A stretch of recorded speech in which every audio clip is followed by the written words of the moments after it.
Electric Cafe.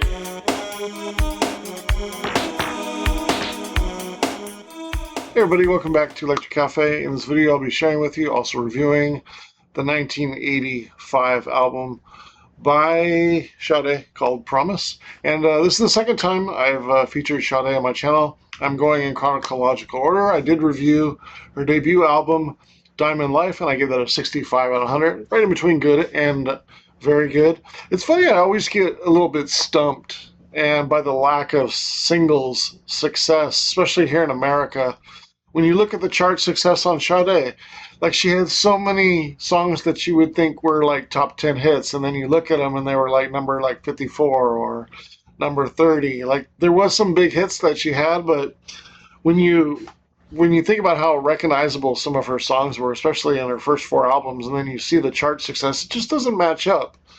And then I guess people were just more maybe not buying singles from Sade, more buying the albums because the albums were very successful. As far as like the sales, and people didn't buy the singles, so maybe that's why they didn't take off. But she definitely got a lot of radio support. So I don't know, maybe just not pop enough. But the running, maybe the running times are a little bit too long on songs. But Sade fans, they definitely buy the album, that's for sure. But one of the most important things about Sade is certainly her voice, and one of the things I really like about Sade is her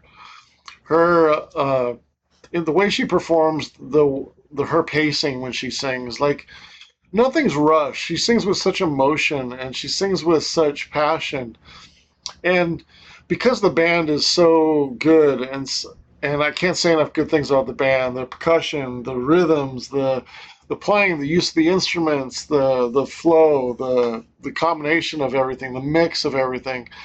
It's just like such a good foundation for her voice to just gently touch over, or be a little bit more stronger on some songs. It seems like almost on every other song you just get this great pace, and then the next song is more laid back, and then she's on top of the rhythm, and then I mean she just can sing over any song, and it's so effortless and so well balanced over the course of an album, where you just get really good ballad song, you get a good dance song, you get a good laid back song, you get an emotional song. Like they can just do everything on an album.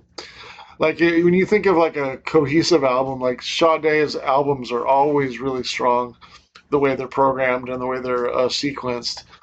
Um, for me with Sade, I always like the deeper cuts on albums. I do.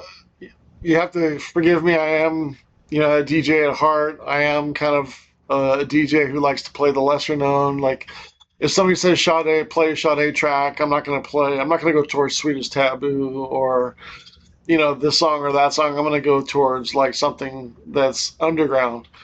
Something that's lesser known, something that people wouldn't expect to hear if I was going to play a Sade song.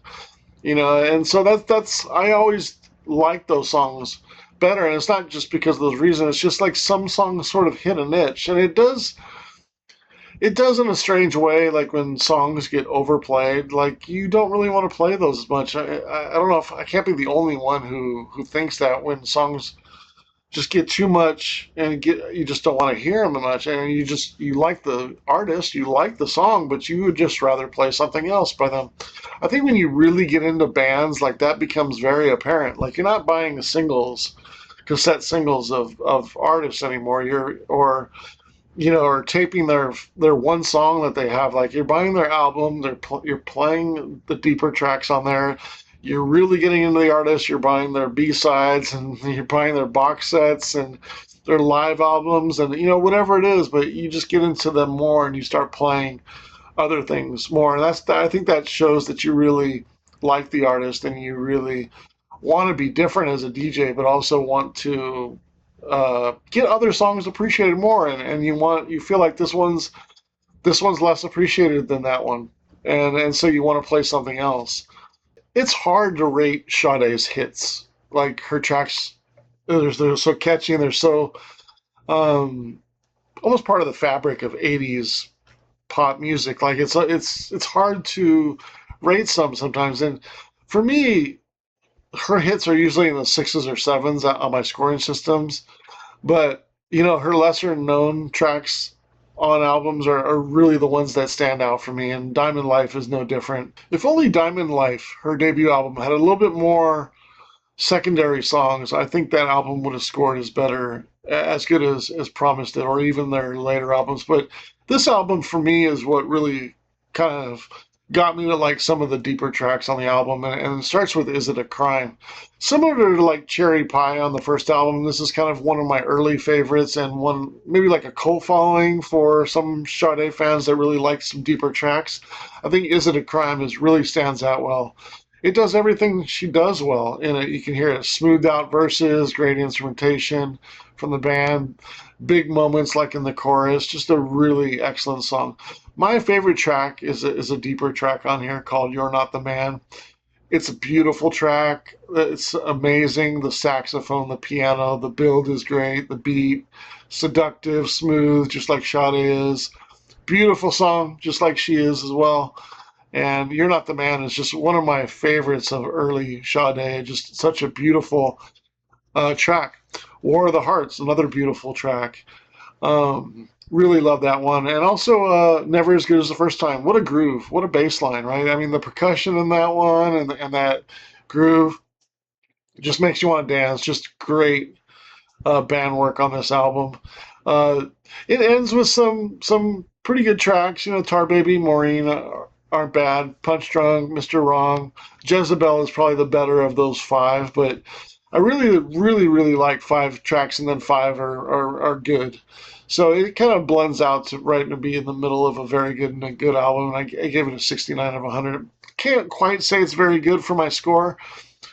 I feel like I mean, it's close as possible. It's a 69, but there's five very good songs and there's five good songs. But you just gotta love the island flavor in here. It's just kind of this lounge kind of meets island sound in here. It's just great. Kind of take your cares away, and just beautiful music that Sade and her band created on their albums. If there's an album that you'd like me to review in the future, my email is down below. Just send me a message, and let's check out "Promise" by Sade from 1985. Electric Cafe.